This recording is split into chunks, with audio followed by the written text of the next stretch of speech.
that the training was okay, it was necessary, and the 3 days workshop was very helpful.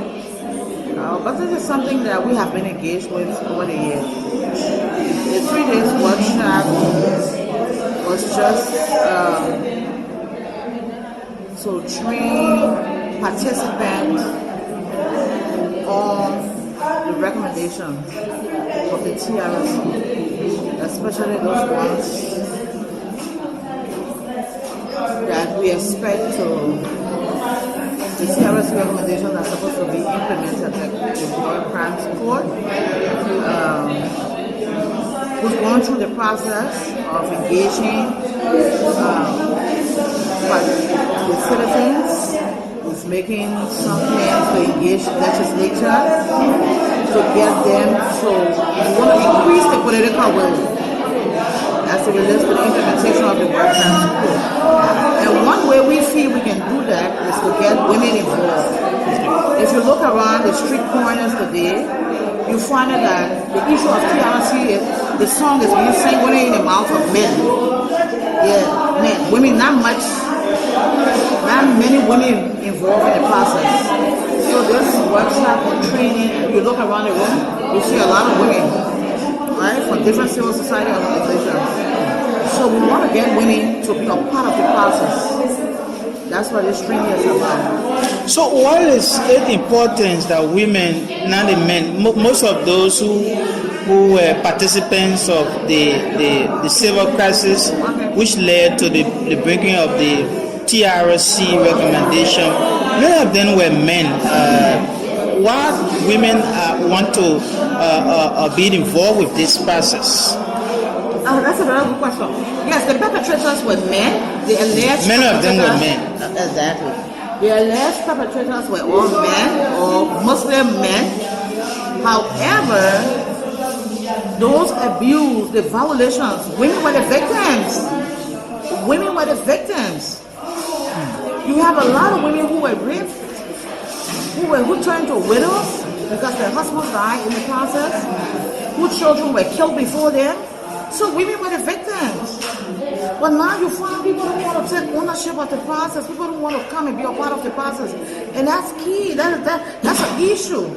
If we say we want true reconciliation, we need to face the fact that we can't dodge this War Crimes Court. It has to be established. It has to be done because it will amaze you to know that even some people that were accused, some people names that were in the recommendation, names that were called at the TRC, you will come to find out that they are even innocent. So until this TRC, the War Crimes Court, can be established for due process, for people to go and speak up, witnesses take the stand, you got to say what it is. Years passing by. Since the TRC, since the war, we went 50 years war, and since the TRC was established and these recommendations came out, look how many years going. People are aging, people are even dying. I think the sooner is the better. People have to come up. Who's supposed to be vindicated, who's supposed to face the due process of law, face the due process of law. And let us reconcile the country once and for all. I think there's a need for us to do that. There is a need. And we cannot do this without the women. The women were the ones who were marginalized, who were abused, who were slaughtered, who were, raped. They were made homeless. So women have to get engaged. They have to take part in the process. So why is that within the recommendation of the TRC, you have a lot of things that government is supposed to do with the exception of the War Crimes Court in Liberia? Why is it that everybody focus has been drawn to just the War Crimes Court? In everything, the TRC recommendations are many. There are many recommendations, as it is the Palabama discussion, and too many other things. Setting up a memorial for past presidents, for people who died, all that stuff, all those things were in the recommendations. But the essence of the essence of the War Crimes Code is much grievous in that those who violated the rights of people must face justice. That's the only way we can have the palaver discussion. That's the only way we can come under one umbrella of unity. That's the only way people can see and say, hey, you know what? This happened, but the perpetrator face the due process of law. So are you saying now? So until we can do that, all of the other recommendations, they will not be ignored. Definitely they are not going to be ignored. But this is the first step. I believe this is the first step. I was a little girl when the war with 99 came. See how old I am now. I'm saying this, I mean, that's true being said, time is fast spent. If this government and the people of Liberia have to be taken seriously around the world, in the eyes, in the faces of our counterparts in other countries, we have to get up for this less aggressive spirit.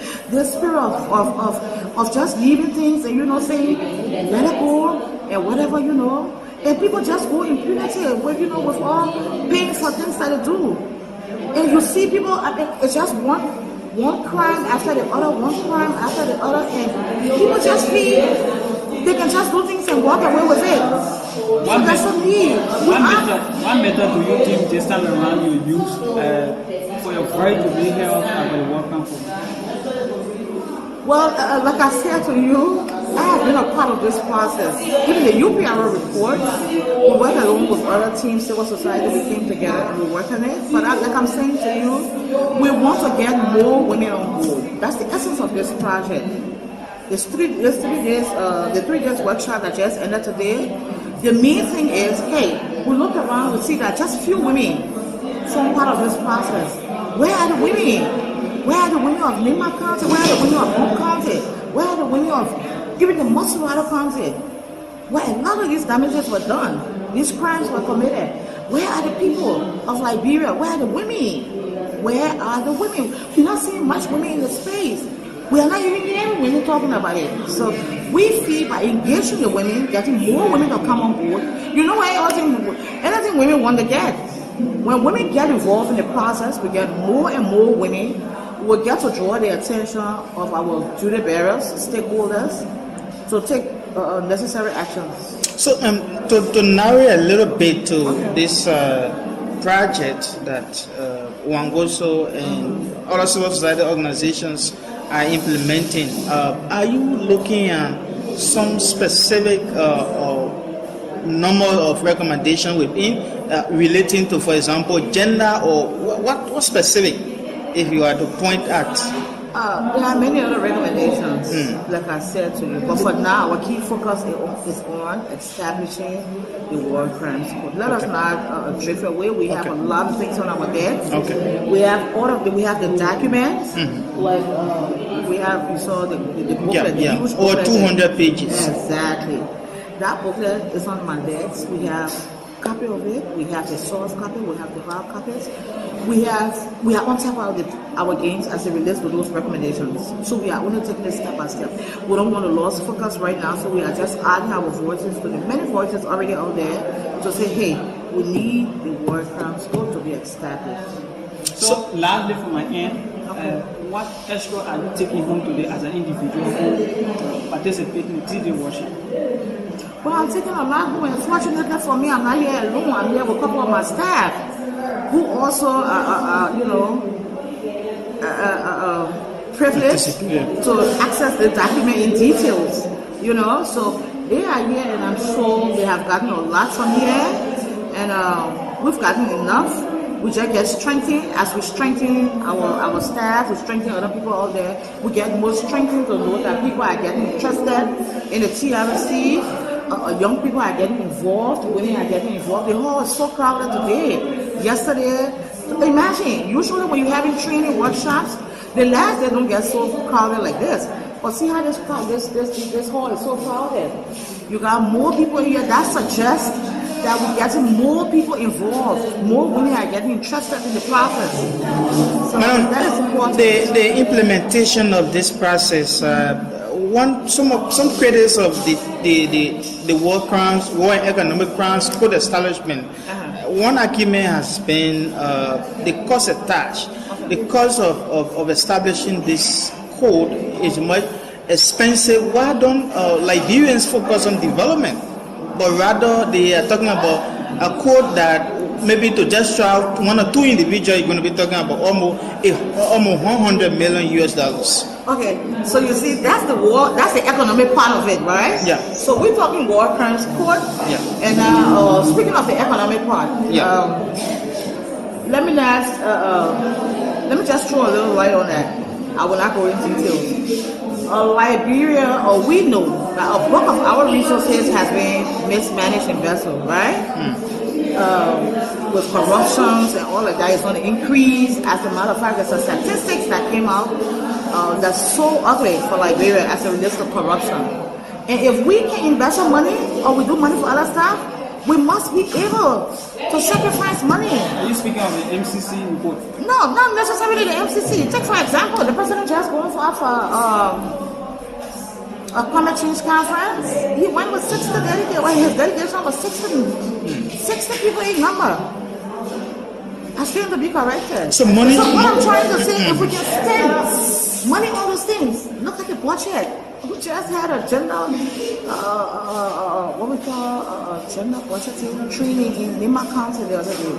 Trying to review the budget. How much do you have? The gender mainstream, when you mainstream the budget, how much do we have there for women? How much money?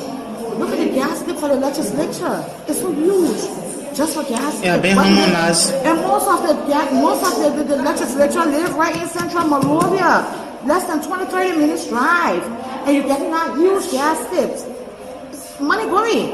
So why wouldn't we use some of this money for the right thing? So money in short, money should be the problem should be obstacle for the establishment of this court. Money absolutely shouldn't be obstacle. You know, we have our foreign counterparts, we have our allies, there are other people who are willing to sponsor this process. The moment Liberia say, hey, we have sent this resounding, yes, we are prepared, funding will come. We know that. Funding will come. So money shouldn't be the issue. That's what I'm saying. That's the economic part of it. Okay?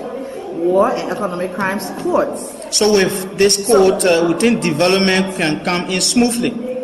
First thing first, it don't make no sense for somebody who's been abused, nationalized, and didn't get justice to come back to this country and invest. With the mindset that, hey, I got my master's degree. Since 1990, I ran out of this country. My parents got killed in front of me. Or maybe my father, who was the only supportive parent, got killed in front of us. Fortunately, we got resettled in the foreign land. We have graduated, we have gone and achieved a whole lot. Right? Now that we have achieved a lot, how do we come back to a country that our very parents got killed and we never got justice? How do we come back to invest? So let's just look at one of that, right? How do you get these people to come back, these children, these young people, to come back and invest in this country? Reconcile the country, investment will come. People will take us serious. Investors will take us serious. Because when an investor knows that they have a good justice system here, you know, I mean, you won't even have to request for them to come. They will come. Because people know that you have a system that is accountable, a justifiable system, that justice is done to anyone who commit a crime in this country. So you want to attribute to the underdevelopment of the lack of justice? Not only the lack of justice, the lack of system. Let us fix the system. The entire system is broken down. The justice system is broken down, the health system is broken down, the education system is broken down. The system is broken down, there's no system. In this corner, this regime is happening or has been happening? Absolutely no. This regime? It only got worse during this regime, but trust me, it's been of old. That's an old age problem. The development, our junior bearers lack the political will to carry on development. And don't get me wrong, this government has done their own part, right? Yeah. This government, you see the thing they call leadership? When you are in leadership position, you come as a leader to this country and you gotta set what did they say to themselves, what is a priority, what do you think is good, what legacy they want to leave behind, and that's what they follow. So I always say to people, to whom much is given, much is expected. But if people can take on the responsibility to know that, hey, the people of Liberia have given us leadership, they trusted us, let us prioritize them. And then you will do everything, all of what it takes to set. You cannot just develop roles and you say, hey, I've developed roles. You cannot say you will do a haphazard, leadership or development and then you want everybody to share you. But notwithstanding, we do appreciate it. We get a thumbs up to this government, don't get me wrong. We gave a thumbs up to the government for those things that they consider a priority, that they have thrown their weight behind. Okay. But there is still a lot more needs to be done. So, lastly from my end, if we are to grade this government, if we are to grade this government in terms of rule of law, as compared to the past government, what would be your grade? In terms of rule of law? Yeah. I don't want to be a politician here. I'm from civil society, and that's what I'm saying. I'm not, as an individual, I would not put a grade for it, but I would tell you there is still a lot more. Not much has been done, and we expect more. If this government has to go for second term, there should be a lot more. They have a lot to do. Thank you. The name again? Maima Robinson, from Women's Action for Rights and Empowerment. Thank you so much. My name is Laura B. Kipo.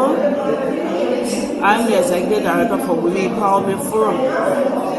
And I'm here today because I was sub-granted by Wongoso to work on this TRC recommendation that talks about the establishment of a war crime court. I would say, first of all, before you work on a project, you have to believe in that project. And from time immemorial, I've always said that it is right that we bring the war crime court. Reason be that if you want a total peace for a nation, people have to be counseled, people have to be prosecuted, justice has to be served. When everybody take responsibility for their crimes, then we will have total peace in Liberia. When you travel all over countries, you see the level of development that the people have. You come to Liberia, you say because our nation is still going through crisis, because we have had peace, our land. The amount of blood that was shared here, this land has not been at peace. We need justice for the people that were killed innocently. So without justice, you think our development won't be enhanced? It won't be enhanced because the mind of the people, before you get development, you have to develop the mind of the people. When I am traumatized, I have killed a lot of people. Do you think I will always, even if I bring in development, it will be development to protect my crimes? It will be to protect the crimes I have committed, that nobody should reach my level. So that's what I believe. So justice is the key to development for Liberia. Man, Laura, there are so many aspects of this TRC report. For example, they talk about providing reparation to victims. They talk about Palavo Hall. They talk about building of a memorial or a monument to memorialize those who were killed. Why are you joining other group to mainly focus on the establishment of the code? Do you think all of these are not important portion of the recommendations? All of these are also important. I would say very important. Like I said from the beginning of the interview, that our nation has to be at peace. If we as a citizen can look at our leaders and murder them, it means we have committed a crime, because there's nobody that get into leadership position if God do not agree. So these people are in a place of authority because God placed them there. So committing a crime against them, it means you have committed a crime against God. So by right, we have to appease these people, then our nation will be a tomb. So building these memorial sites and renaming the memorial day, I also support that. So all these recommendations I see it as very important, including the establishment of the court which will bring justice. Why are you taking back to your institution? Why I'm taking back to my institution is the tools of advocacy that I will use to implement. Actually, I was selected to work in NIMA. And we all know NIMA, when you talk about work around court, there are certain people in power feel offended. But with the tools that we are going to use, we are going to tell the people there are misconceptions about the whole TRC report that have been publicized by the people. Like we talked to a man the other day, he said, if we bring the establishment of the work around court, it will open new wounds. So I don't believe in the establishment of the work around court. And that I do not also believe. So if you want healing, you got to express the way you feel. You got to express your desires or your hurts.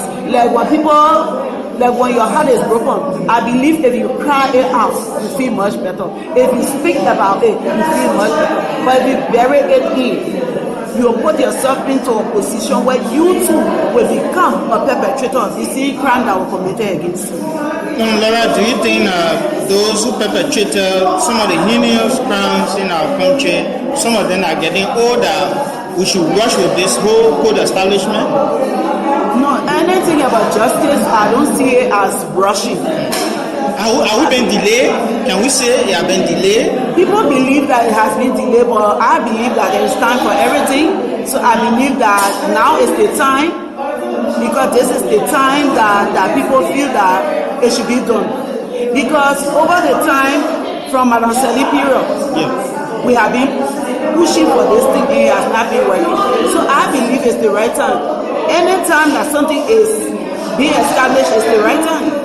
The president has said that he's been implementing other aspects of this. So the court establishment issue shouldn't be the only key process about this whole TRC recommendation. My dear, why should we select portions of the recommendation to implement? I believe we should implement every portion. Then we'll get peace. Because these people are professional people that sat down and got the views of people that were affected.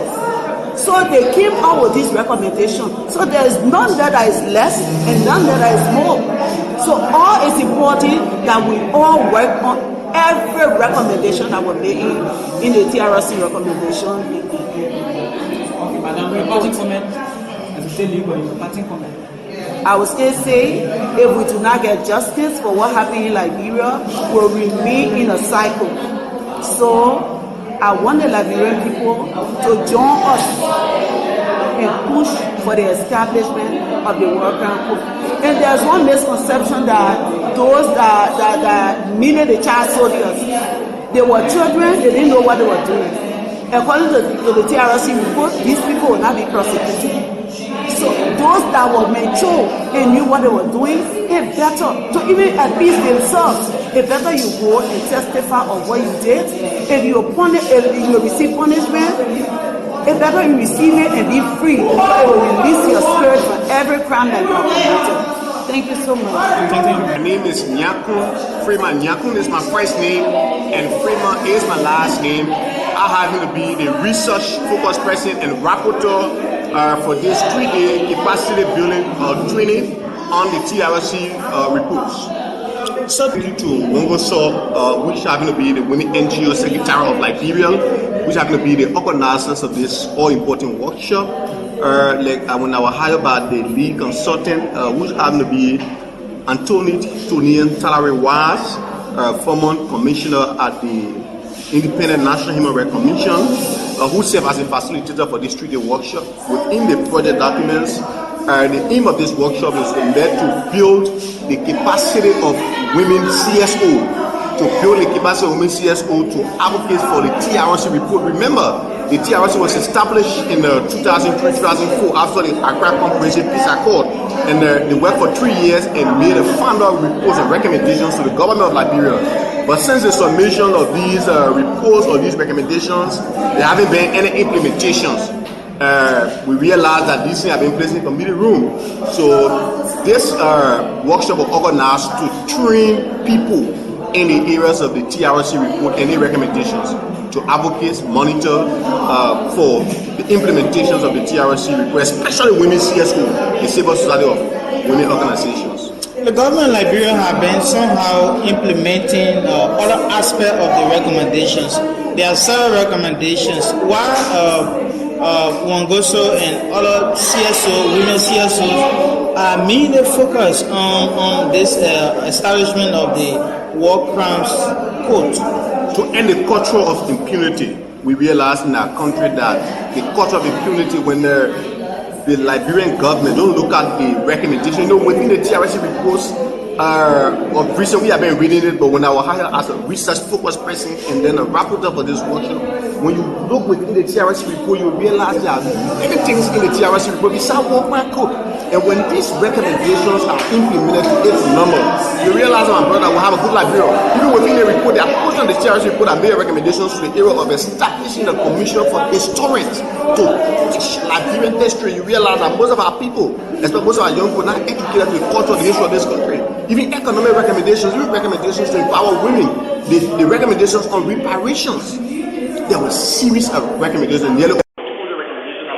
So when these recommendations are implemented, we have the culture to end impunity and also to have a free Liberia that people will live not with that negative perceptions about the past 14 years violence, but to live in a culture of peace and unity.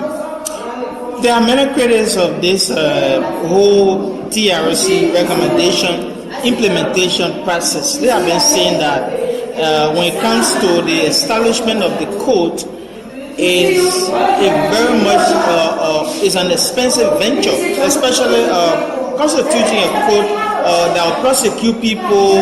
If, for example, you're going to take almost $100 million, you're going to need almost $50 to $75 million to, for example, try 3 to 4 persons who may be found liable. The situation is about the Liberian people. The Liberian people, the government of Liberia should just be willing to implement the recommendations. But when it comes to the issue of sponsorship, I don't see sponsorship be a problem. Because when you look at the TRC process, when the TRC process started, when we read the history of the TRC, there were some difficulties in terms of getting funding to continue the process. But international companies came in. They had other people that gave money. Once these recommendations are to be implemented, you have support. You have support from the UN. You have support from other regional, international bodies. So the issue is just about the Liberian government agreeing that we should establish J code to end the culture of impunity, my brother. You won't even realize where the support will start coming from. People are saying that such a man should rather go to building roads or other development initiatives instead prosecuting people. Prosecution will end the culture of impunity, but besides the issue of prosecution, there are a lot of recommendations that made to impact our lives in that TRC. Like I said, you won't realize the essence of the report. When you read through the report, you realize that besides war crime, there are many issues that really impact our lives. Besides the issue of war crime code, but we must establish war crime code to end the culture of impunity. So with impunity, you think development will be stored somehow? Oh yeah, we need justice. We actually need justice for our people. Realizing that when you read the TRC people, you realize the prosecution will start from 1979 to 2003. So it starts from 1979, prior 1979 to 2003, because there were many human rights abuses and other things that were created during this period. So what sort of methods after this workshop? What are some of those methods you think you're going to be using to appease maybe where those civil society organizations are going to be working so that people can understand why it takes to agree to the implementation of those reports? In the area of advocacy, like we realize there have been both national and international advocacies on the TRC recommendation. Even the UN, all the regional bodies have been asking, where is the TRC recommendations? What happened in the TRC recommendation be implemented? So we hope and pray that participants that participated from various CSO across the country will use the knowledge they acquire here to do advocacy, the continuous advocacy on it. Thank you so much. Your name again? And I appreciate the time. The name remains Yakun